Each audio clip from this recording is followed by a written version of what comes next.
Жігіттер, пожалуйста, вот стандарты красоты для парней самый низкий. Душқа түсу болды. Бізде қыздарға... бір сәлем көкей бар еще. Ну, как бы, да, просто таза болу. Просто душқа түсу уақытылы. Особенно свиданияның алдында. Пожалуйста, пользуйся дезодорантом, меняй носки, имей 2 пары кроссовок, андай емес, қысқа жазғы барлық жерге бір кроссовка емес. Пожалуйста, дым жемесең де, это элементарно, потому что женщины принимают любых парней, но не вонючих, пожалуйста. Да. Хорошо? Спасибо. Просто қалталарыңа сағыз-сап жүріңдерші. Это так элементарно.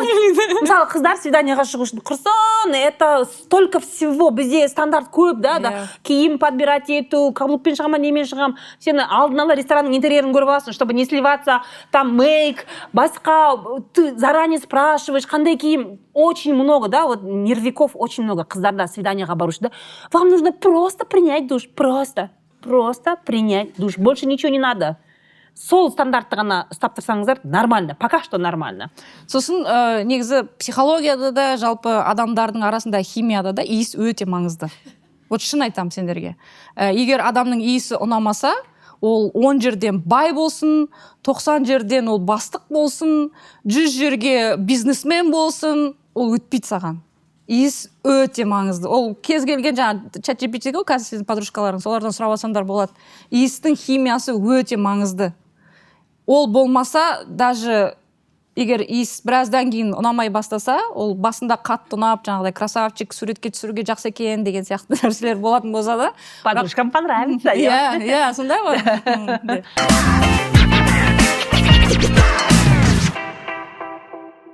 Бірнеше рет ажырасқан жігітке мүмкіндік берген дұрыс па? Қайсың? Бөтелкен лақтырайшы басыңа. Жарайды, сұрақ нешінші рет деп тұр. Бірнеше деген енді. Бірнеше, ол значит 2-ден көп қой. Да. Сен ойлануға уақыттарың бар ма сендер неше? Адам 22-де уже. А? Білмеймін. Қалай ол? Білмеймін, бірнеше рет ажырасқан жігітке мүмкіндік берген. Ну, как бы... 4-5 балалары болады ғой. Мынандай жақсы нәрсе, мысалға да, қараңдар да, бізде қоғамда қыздар, жігіттер ажырасады, енді ажырасқан когда неке бұзылған кезде еркекте әйелде ажырасады, при этом ажырасқан еркек қиналмайды да, ажырасқан әйел қиналады. Яғни әйелге ажырасу өте ауыр. Қоғамдық стигматизация бар. Туған туысқандары бетіне қарамайды. Тағы бірдеңе. Білесіңдер өзіңді, таныстарың бар. Любойыңда таныстарың бар. Ажырасып қалай депрессияда жүрген да. Еркекке қарағанда ол әйелге ауыр. Мынау еркек бірнеше әйелден ажырасқан. Чтобы от него уйти, 2 или 3 женщины решились уйти. Да, когда әйелге выбер, мысалы, әрбір қыз, әрқайсысының армандарың отбасылы болу. Бір-ақ рет. И одан кейін кетпеу, дұрыс па?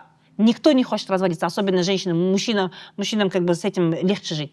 Но, ну, как бы, давай не будем... Салыстырмалы түрде, да, не будем обобщать. Но в целом, қоғамда стигматизация, мысалы, ажырасқан еркекке айтады да, ер жігіттің басына қандай қиын түспейді. Табылады. Саған бір бой жеткен табылады. Өзім 18-дегі қызды алып берем, а? Иә? Жап-жас қыз. Ерлі кеседен басқа жерге тимегенін тауып берем. Ерлі кеседен басқа жерден 18-ге толмаған қызды аласың. Мойма, деп. Ма?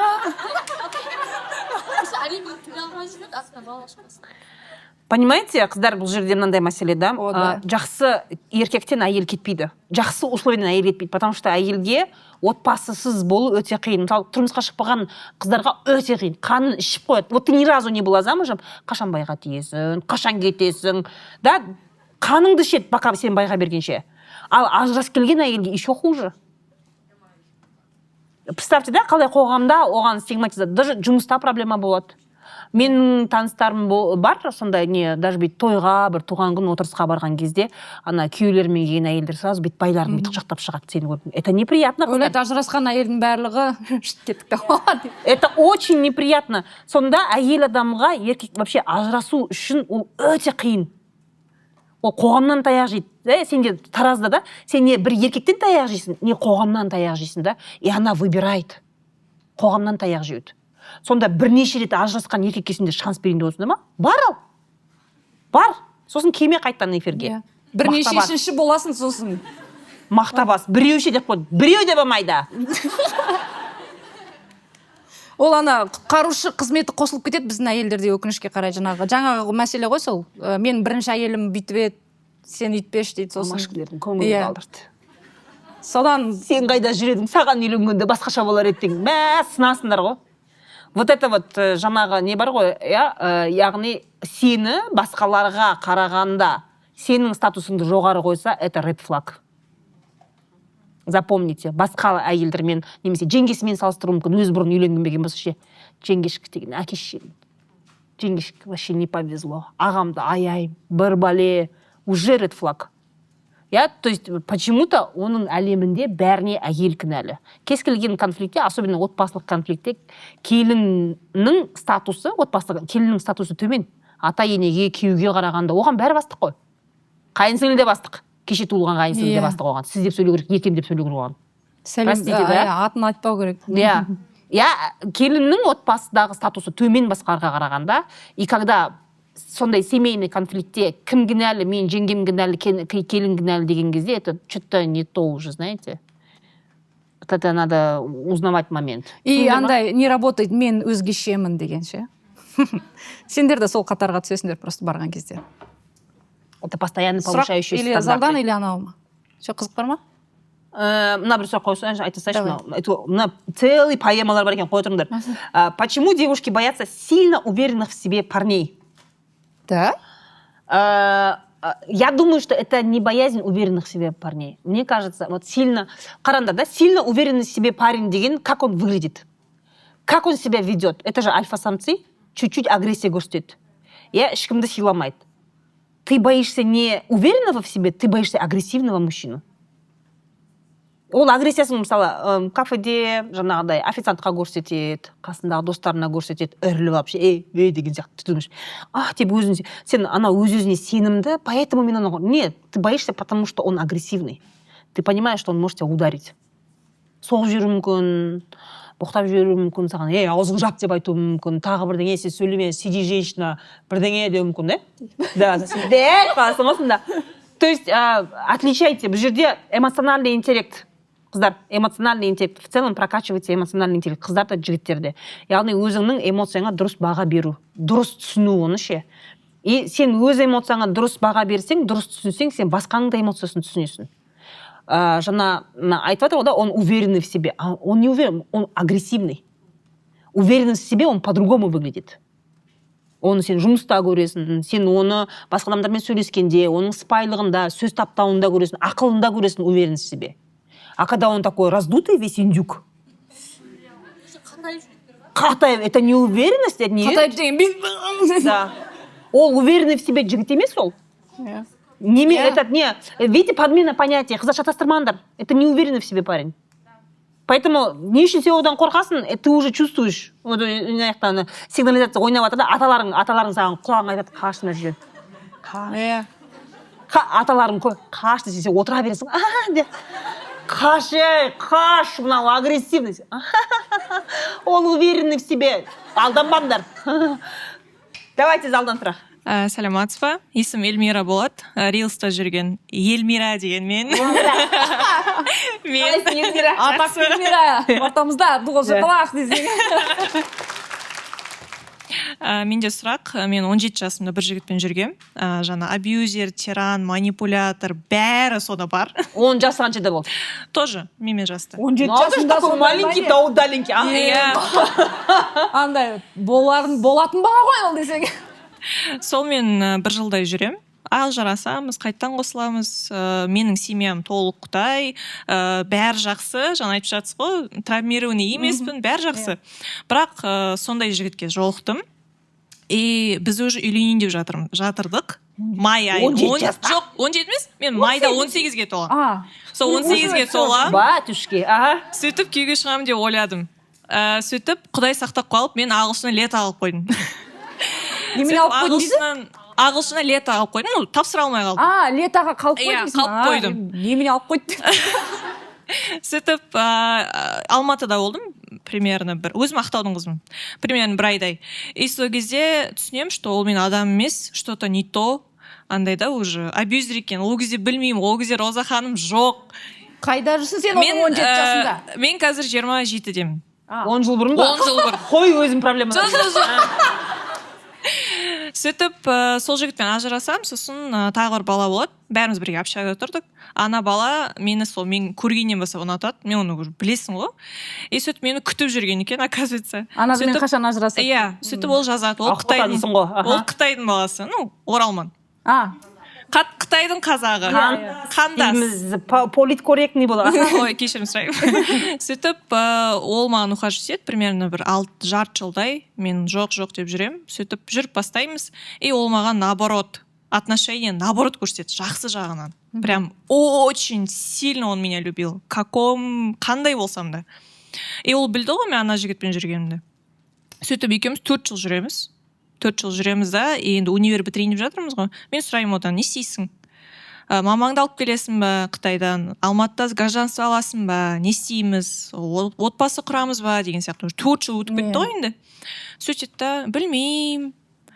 Жұмыс табу қиын ғой деген сияқты оправдание. Иә, жұмыс табу қиын ғой. Мен орысша сөйлей алмаймын. Алматыда орысша сөйлемесең, не сен ешкім жұмысқа алмайды. 4 жыл жұмыс істеген жоқ па ол? Біз студентпіз ғой.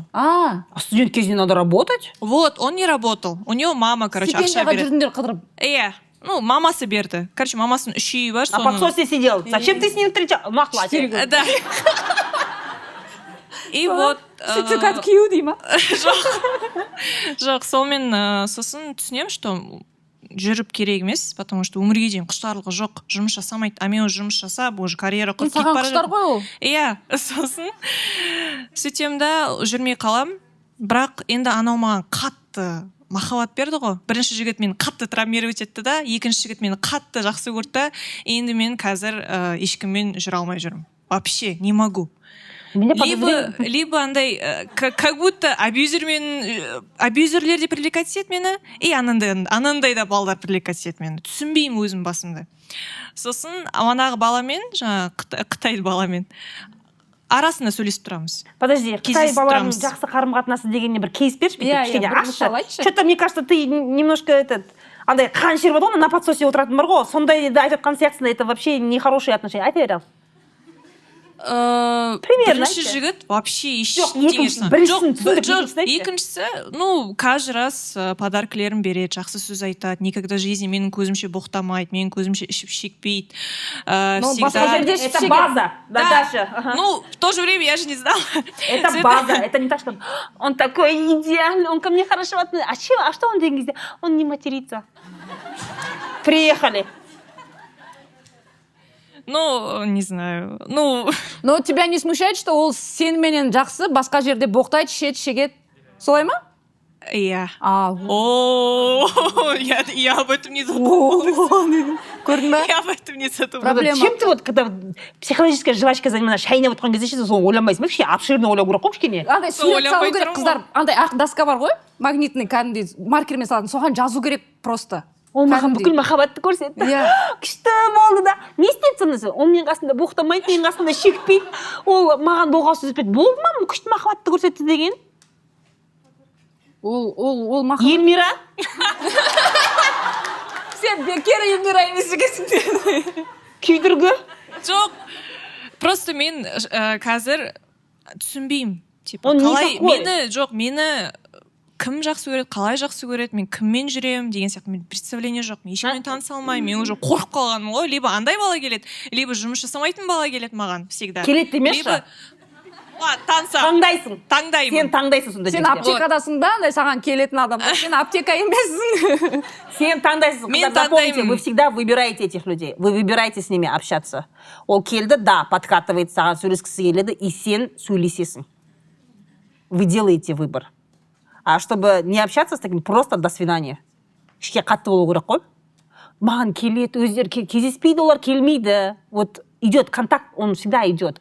Хорошо, сені алып қашып кетсе, сөйлесуге болады. Да, ол сені таңдады деген сияқты жаңағыдай. Сен де ол жерде не болған жоқ деген сияқты. Но когда на дейтингах, где-то вот знакомитесь, бір кездесулерде, білмеймін, іс-шараларда кездестіңдер, вечерлерде танысқан кезде, да, сен оған күлесің.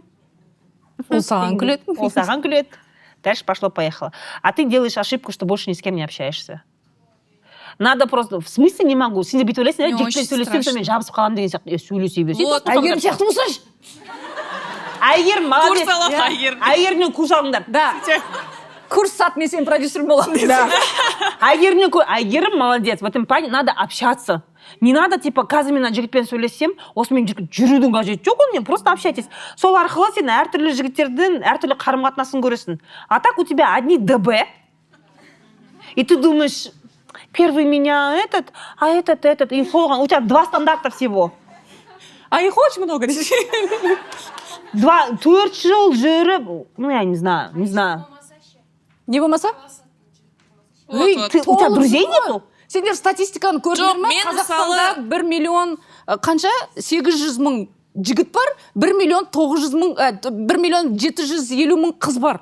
Нас меньше, жігіт көп. Соны айтамын, многомужество болу керек. Многомужество болу керек. Иә. Иә.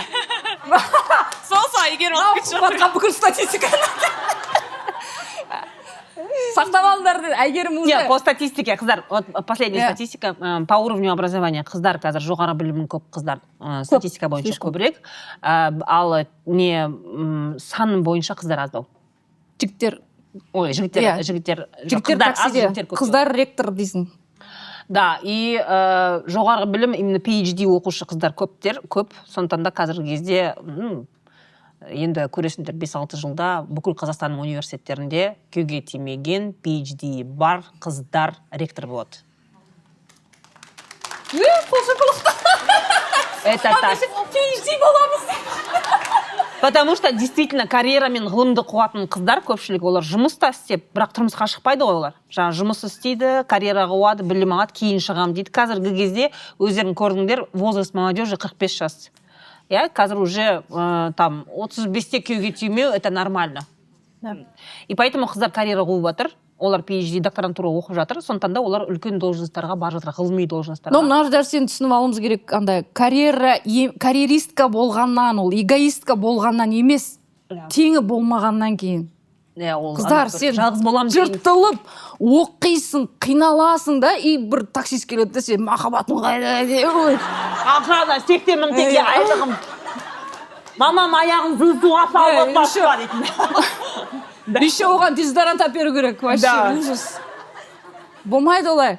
Жігіттер, көріп отырсаңдар, қыздар, қазақтың жігіттері менсінбегеннен емес, теңін таппағаннан. Қазақтың өзі айтып кетті, тең-теңімен, тезек қабымен. Ну, извини, сен PhD докторды алып отырған қыз, таксист жігітпен жүре алмайды. Даже бір ұлы махаббат болған күннің өзінде. Ұлы махаббат вряд ли. Мен сенен просто ұлы махаббатқа. Жоқ, ол давление, общественное давление. Иә. Ол бір еркек не тегінен ұстасайшы манипуляцияның дейді. жаңағы түрі ол. Сериалдарда солай ғой, анау жаңағы өмір бойы махаббат көрмей карьера болып жүреді да, сосын бір жаңағы кім сен айтқан кинодағы сияқты ше. Қалай донор ме еді аты? Иә, Қаншық кеткен ше. Адамнан бақытты болып резко. Ол өтірік. Ол сценаристің қиялы. Сценарист үйінде ше қарны бүйтіп отырып бүйтіп жазады оны ше. Это его главные мечты. Мен неудачник, совсем алқашпын өзім, да, безответственный. И маған миллиардерша әйел өзі ғасық болады деген. Ой, одан не связано свои влажные. Олар да история Золушканы жақсы көреді негізі. Да, вообще историю Золушки любит больше мужчин, чем женщины, я вам скажу. Ну, то есть вы должны понимать, да, қазір жаңағыдай көбіне айтып жатыр олар, қыздар неге жаңағыдай бойдақ деген мәселеде теңін таппауда. И бізде өте көп газлайт жасайды қыздарға. Сен өзің андай, это ты такая. Иә. Что ты типа замуж не выходишь. Сәл стандарттарыңды түсір деген сөз. Да. Яғни, но мынандай мәселе қыздарда, қоғам өзгеру үшін, жігіттер өзгеру үшін сендер талапты жоғарылату керексіңдер. Если сен өзім кейін дезодорантын әперемін деп отыра беретін болсаң, бүйтіп. Ничего в обществе не поменяется. Не надо. Сондықтан қазақ халқы үшін, отан үшін стандарттарды жоғарылатамыз десе.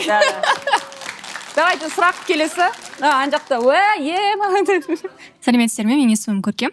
Енді мына жақта қыздардың қазір айтып жатқан ойларына қуанып жатырмын, себебі енді менің жасым 25-те. Почему-то біздің 25 жастағылар біздің самооценкамыз төмен ба, сәл-пәл сондай екен. Мен өзімді айтып жатырмын, жеке өзім. Енді менде сұрақ. Осы жақында ғана мен Мұхтар Мағауиннің Әйел махаббатын оқыдым. мына жаққа сұрақ.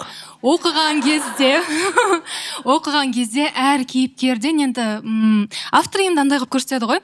Анау бір жігітті сүйді, сосын оны бағалаған жоқ, содан кейін сол үшін кейін өкінді деген сияқты, иә. Ол менің өзім жеке басымда бар. Просто менде сондай бір жақсы жігіт болды, реально жақсы жігіт болды. Вот, реально жақсы болды жігіт. дегенде уже марқұм ба? Марқұм емес, өкінішке не өзім просто андай білмеймін, бағаламадым деп айтсам, сол самооценкам төмен екені көрініп қалды осы жерде. Бағаламадым деп айтайын, енді сондай өзі оқиға болды. И содан кейін мынандай нәрсе ойға түседі, мысалы қазақтар айтады ғой, адамның бір рет сенің бір махаббат жолығады, соны ұстап қалсаң ұстап қалдың, ұстап қалмасаң сенің бағың уже кетті деген сияқты. Осы жерде сұрақ. Обожаю. Енді бұл әркімнің жеке ойы. Қалай ойлайсыздар, осы рас деп ойлайсыздар ма, или осының осы сөздің жаны бар ма жалпы? Мысалға адам бір рет бағын жоғалтып. Ладно, все осы. Жоқ, қыздар ондай әдебиетте қатты романтизация.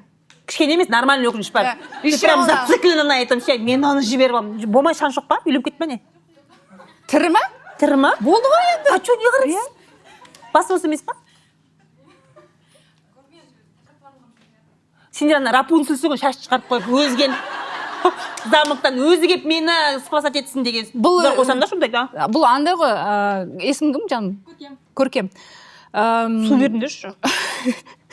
Не ғой, әйел махаббатында именно сол проблема неге сені триггер етеді, өйткені сен өзіңді сол кім Зияда сияқты сезінесің. Зия ме аты кім еді кейіпкердің аты. Но бұл нәрсені ойлаңдар, Мұхтар Мағауин марқұм оны 20 жасында жазған. Әлі қарым-қатынаста сарауыз балапан кезінде, әлі жаңағыдай қыздардың психологиясын, адамдардың жалпы психологиясын білмей кезінде жаңағы патриархалды романтизацияменен жазған. Но бірақ ол кісі кейінгі жылдары өзінің сұхбатында айтады. Ол жерде Төлегеннің жаңағы өлуіне тек қана Зияның жаңа тастап кеткені емес, ол өмірде композитор ретінде, адам ретінде өзін жасай алмады. Ол жаңа музыка шығарады, оны барлығы цензураға ұшыратады, мынандай музыка болмайды дейді. Бір жағынан сол, екінші жағынан жаңағы махаббаты, соның барлығы қосылып кетті. Сондықтан сен Проблема қыздың соны ойлап отырғаны ғой, қаншама жыл өткеннен кейін. Енді ол айтып отырмын ғой, жазушылар оны жаңағы, егер сен патриархалды ориентализмменен қарайтын болсаң, қыздардың барлығы солайынан ойлау керек деп жаңағы шешесінде. Ойламаңдар. Сен сөйтіп кітапты оқисың да, сөйтіп ойлауың керек деп ойлайсың. Иә. Ты задумывалась, почему ты так думаешь? Зациклена на этом человеке. Сосын ол қарым-қатынаста тігіш бағаламадым. Что значит бағаламадым? Иә, не істедің? Санын айтпадың ба? Не істедің? Боқтадың ба оны, білмеймін ғой. Ұрдың ба оны, не істедің? Ой, қойшы! Қалай көрсетесің сезіміңді? Айтшы маған. Как вот пока... Ой, рахмет. Бағана сіз айттыңыз ғой, мысалға екі адамның сезімі бір-біріне жайлы болу керек. Иә. Там біреу принцесса болып, біреу соны құл болып жүрмеу керек. Иә, өте дұрыс. Бірақ, білмеймін енді, мен оның неден екенін білмеймін. Менде андай ой бар да. Он должен меня добиваться. Дұрыс қой, Рапунцель ғой, иә, айты бер. Иә. Сондай образда жүресің. Шаш өсіршеш хотя бы Рапунцель. Сосын мысалға там жай ғана мысалға сезімді білдіру, ұнайсың, сенің осың ұнайды, сүйем деп. Осыған ұнай ма? Айта алмайсың. Ұнай ма? Бірақ айта алмайсың. Потому что сен ойлайсың. Хорошо, сен айтпайсың, жаза аласың ба? Жаза аласың ба? Ақпарат берудің бірнеше способтары, каналдары бар да? Әнмен айтуға болады, видео түсіріп жіберуге болады, текстпен жазып, көгершінмен хат жіберуге болады. Көп. Жан подружкаңнан жіберуге болады. Да, то есть тут вопрос такой, да, ты хочешь отношений? Вот если бы хотела, ты бы добилась бы. Да. Мен тауып алатын едім. Мен өзім жігіттің атына өзім жүгіргем. А так и надо. Мен өзім жүгіргем. Просто мне понравилось. Біз обязательно сонымен подружкаларым айтты, сонымен бір вечерге бардым да. Сосын мен қасына отырғызыңдар дедім. Сөйтіп қасынан орын табылмады, басқа қыздар отырып апты. Напротив отырғыздым мен дедім. Напротив отырмағансың ғой, сонда әңгімені айт, естілмейді ана вечерде. Естілмейді ана әңгіме айтып, сосын бір кезде жүр айтады, мен билейтін болып қасындағы қыздар мен билеп жатырсың екен. Так, билеу керек, срочно билеу керек. бәрібір барып қасына барып билеп алып сосын барып типа мне жарко стало, пошли подышим. А ол такой зачем Ол түсінбейді ол түсінбейді. Я, да, деген такое. Да, понимаете? Когда ты хочешь, ты добиваешься, в этом нет ничего стыдного. Рапунцель болмаңдар, қыздар, вы что, нормальных парней уведут аңқайып отқан кезде. соны айтам. Сосын бізде просто үйретіп тастаған қыздар сезімін көрсетпеу керек деген. Ол это аңыз кәдімгідей бар ғой. Айту керек оларға. Оларға реально кейбіреу болады. Вот шын мәнінде менің бір шәкіртім бар кәдімгідей. Өзіне 3 курс бойы ұнаған жігітке барады да тікелей айтады. Так, сен маған ұнайсың. И мен көріп тұрмын. Мен саған ұнаймын. И анау айтады. Я дейді. Такой, да? Внушение жасап Да. мен саған ұнаймын. Көзіне қарайсың.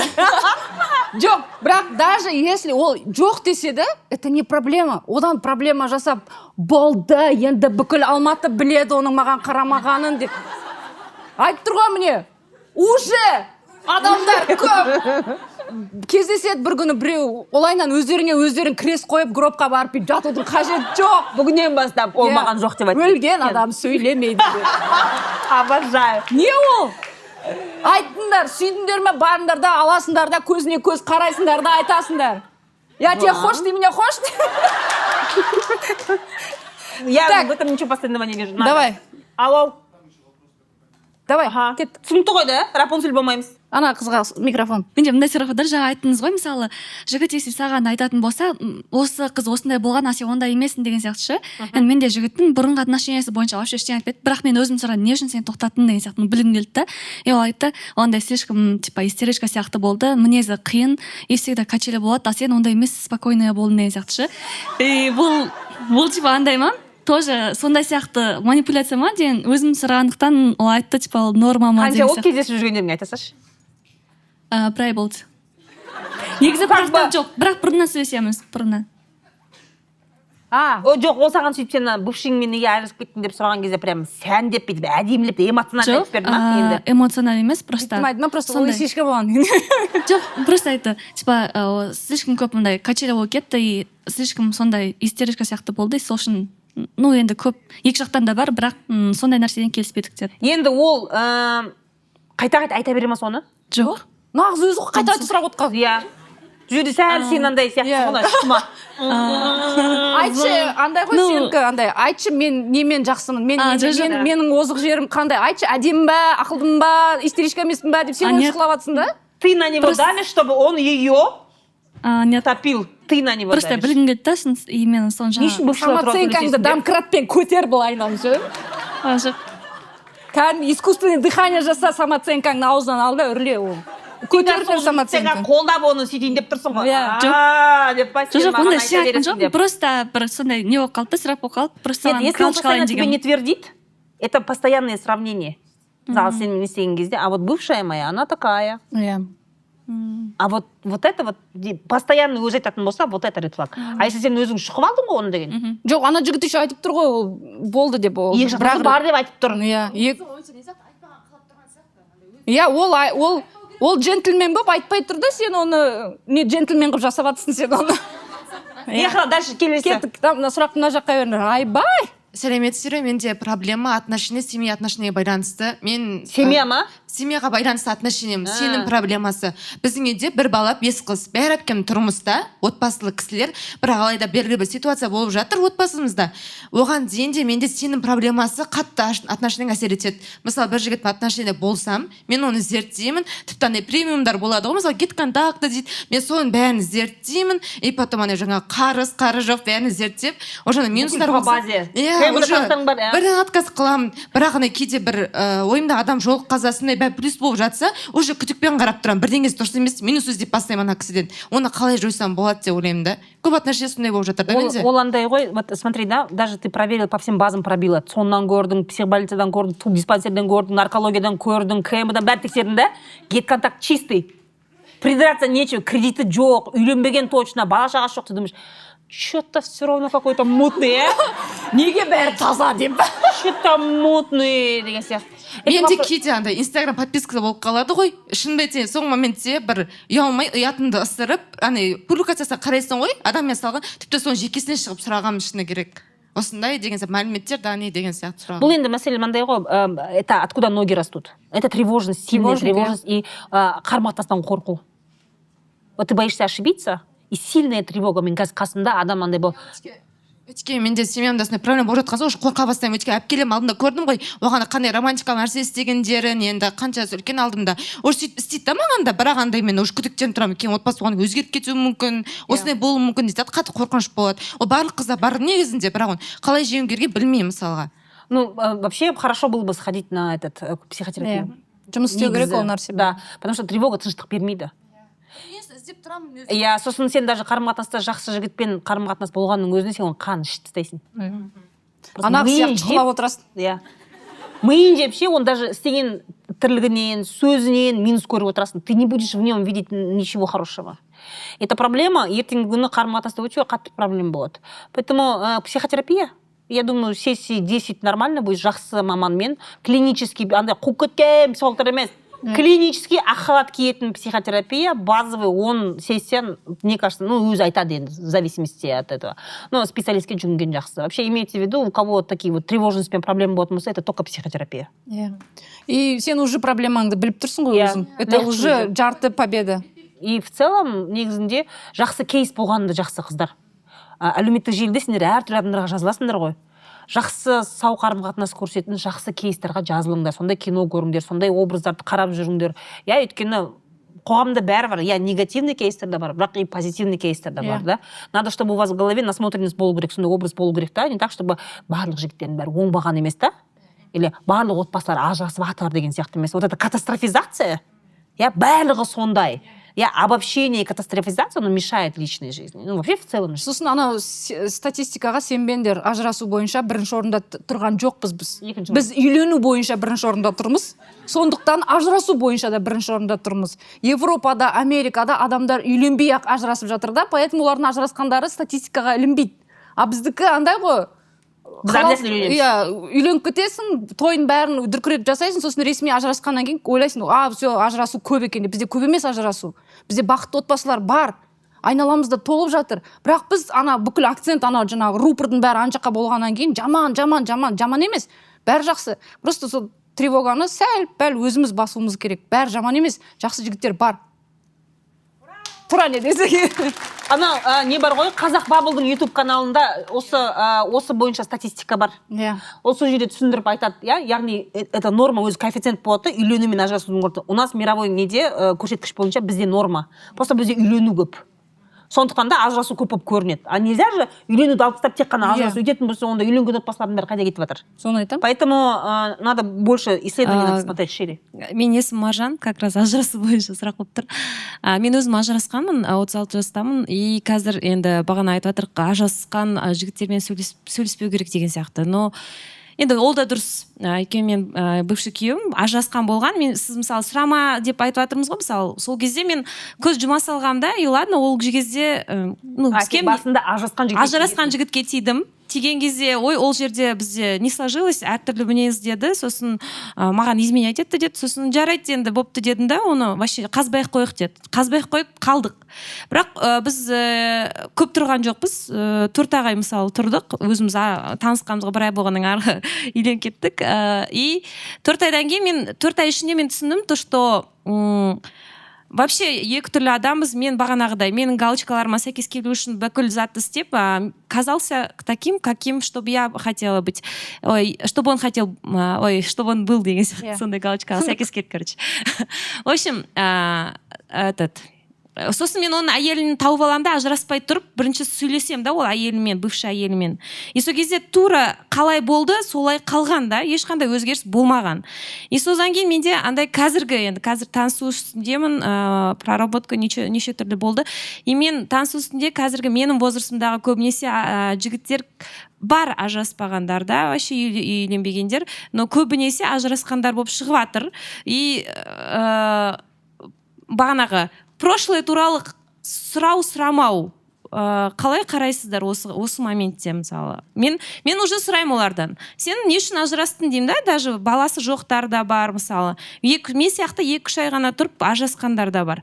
И сол моментте насколько это правильно или неправильно, или вообще тағы да я зациклена или нет деген сияқты сұрақ болып тұр да. Ну, вроде это для меня нормально, надо знать деген сияқты менде уже қалыптасты, потому что если бы я до этого сұраған кезде, возможно, я бы поняла басында деген сияқты. Яғни Сұрақ, ажырасқан адамдар болсын, ажыраспаған адам болсын, мысалы, есть знакомые, которые знакомятся, они просто дружили 4 года, да, вот, ну, жили совместно, андай бракта. Но айырылысып кеттік дейді, да, например. Ну, это брак. Гражданский брак, это тоже. Брак, я. И типа, ну, у меня не было брака деген сияқты айтады. Ну, ты же был в браке. И что, почему айырылыстың? Мен бір танысым бар, екі түйді, екеуі де аумен қағазбен тиіп, она считается замужней или не замужней, она ажырасқан болып есептелінбей ме, есептелмей ма?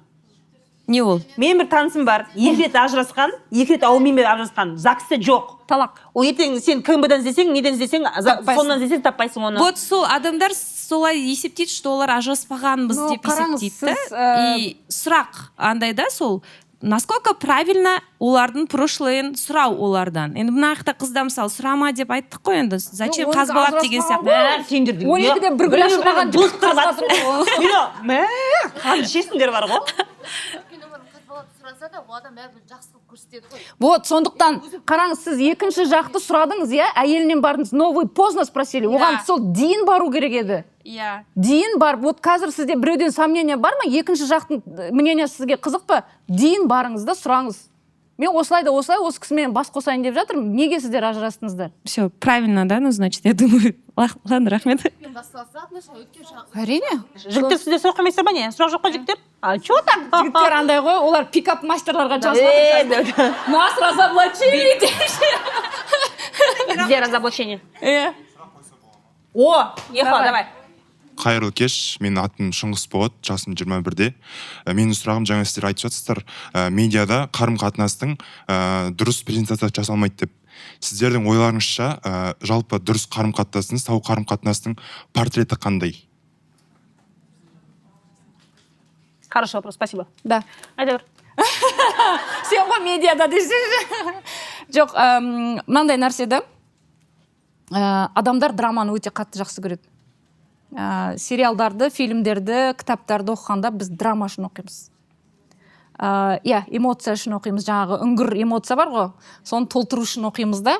Сосын сценаристер өздерінің айналасындағы жаңағы драмадан кино, жаңағы сериал, фильм, кітап солай жазуға тырысады авторлар барлығы. Енді қазір мен, мысалы, уже неше жыл болды, 3-4 жыл болды, кәріс дорамаларынан кейін Green Flag қарым-қатынас туралы сериалдар қатты түсіргім келеді. Бірақ біз түсірдік Green Flag қарым-қатынас туралы сериал, просмотр өте аз болды. Адамдар кәдімгідей қыз баланың соңында тұрмысқа шықпай өзін-өзі таңдағанын қабылдай алмады. Жайна деген сериалды түсірдік. Әдейі солайынан қалдырдық біз, ол жаңағыдай бүкіл Green Flag, Red Flag жігіттерін бәрін тарс деп соңында өзін-өзі таңдады деген нәрсені көрермен қабылдай алмады. Өйткені ол жерде драма жоқ та. Ол өзін-өзі таңдады, молодец болды. И чё? И чё? И чё ты счастливая? Ана қайда бір-біріне соңынан жүгіру қайда? Ана жабысып жаңағы ата-анасы бәрі ұрысып жатқан кезде қосылу қайда? Жоқ ол. И сондықтан ол ұнамайды. Сондықтан медиада ондай нәрсені көрсете алмайды. Өйткені ол просмотр деген ақша деген адамдардың жалақысы. Поэтому ол медиадағы нәрсеге қарап, оған қарап отношения құруға болмайды. Ал сау қарым-қатынаста екі адам тең. Бір саты жоғары, бір саты төмен, қабырғасынан, бүйрегінен, шашынан жоқ. Адамдар тең. Бізде өзі отличие біреу-ақ. Вот шын айтам. Бізде сол отличие біреу-ақ. Но бізге таңғылған отличиялардың барлығы, оның барлығы сырттан келген басқа біреулердің көзқарасы, сізге салт дәстүрмен, дінмен, тағы да немен ата-анамыздың батамен, теріс батамен, барлығымен сіңірілген миымызға нәрселер. И сен ол нәрсе сенің қалауыңа жатпай жататын болса, ол адам саған ұнамайтын болса, не үшін өзіңді қинайсың? Көп менің кәдімгі бір жаным ашитын екі жігіт досым бар да, сүйген қыздарына қосыла алмады только потому что біреуі ажырасқан қызды ала алмады, өйткені әке шешесі қарсы. Біреуі әкесі жоқ қызды ала алмады. Барды да басқа адамдарға үйленді, басқа адамның өмірін құртты, өздерінің өмірін құртты. Не үшін? Сырттан келген біреулердің таққан стандарттар үшін ғана. Но біздің ішімізде бірақ қана стандарт бар. Міне, біз соның айтқанын істеуіміз керек, соның айтқанымен жүруіміз керек. А біз жаңағыдай сыртта анау айтты, кино айтты, кітап айтты, Мағауин айтты, кім жаңағы Джеймс Кэмерон айтты деп жүре беретін болсақ, атам айтты, әжем айтты. Мен бір досым болған даже атам өлейін деп жатыр, сондықтан үйленуім керек, срочно шөбере шегіп кету керек деген. Мен оны бүкіл подкастта айтам, и бәрі таңғалады. Жынды ма деп, мен айтам, жынды. Просто атасы шөбересін көргенде жақ өліп кетті. Не істеді? Екі адамның өмірі құртылды. Шал жатыр жұмақта. Если жұмаққа барса. Но нет. Ол өмір емес. Тыңда жүрегіңді, сенің жүрегіңдегі нәрсе, ол ең green flag нәрсе. Деп андай. Өмірдің аты кітабын оқимын. Ол кітап, я всегда говорю, что вот сенің кітабын айтамын да, мынау 21-ші ғасырдағы еркін, білімді, заманауи осы өмірде өмір сүретін әйелдің махаббатқа қол жеткізе алмауы. Маған сол, вот это вот меня, я когда читала, просто нефига было с щеглами связываться. Но негізінде, жаңа толықтыра кетейін да, сау қарым-қатынаста екеуіне де комфортно. И вы друг другу не врете. Вот это очень важно, иә? Теңдік, и екеуіңе де комфортно болу керек. Бір-біріңді қинағаннан, бір социум қысқаннан, тағы бірдеңе, жаңағыдай байға тием деп қорқып, андай өтірік маска киіп, это чувствуется, өтірік айтқан нәрсе. Яғни сау қарым-қатынаста екеуіңе де комфортно болу керек. Поэтому көпшілікке сау қарым-қатынас скучно болып көрінуі мүмкін. Иә. Вот реально, неге біз бақытты махаббаттың историяларын білмейміз, өйткені олар скучный. Они спокойные. Иә. Мен де егер жақсы аяқтаса кітап жазылмас еді. Десең. Согласна. Спокойно өмір сүріп жүре беретін едім. И не узнали бы мен күйеуім кім екенін. Вот честно. Сондықтан оны романтизациялаудың қажеті жоқ. Махаббат, жүрек, сенің таңдауың болды, сол green flag. Так, анау айтты, көкем айтты, жан құрбым айтты, Егов айтты. No. Ол болмайды. Тең, екі адам теңмен сөйлесу керек. Bir қатарда тұру керек. Андай, деп, сіз деп айт, деп, төрем деп айт, деп емес. Кәдімгідей сыйластық болу керек адамдарда. Жақсы көрдің бе? Айт. Жақсы көрдің бе? Саған айтып отыр. Бар да айт, или шашыңды өсір дейсің. Сондықтан, давайте бақытты болайық. Келесі кездескенше. Қалай, нормально болды ма?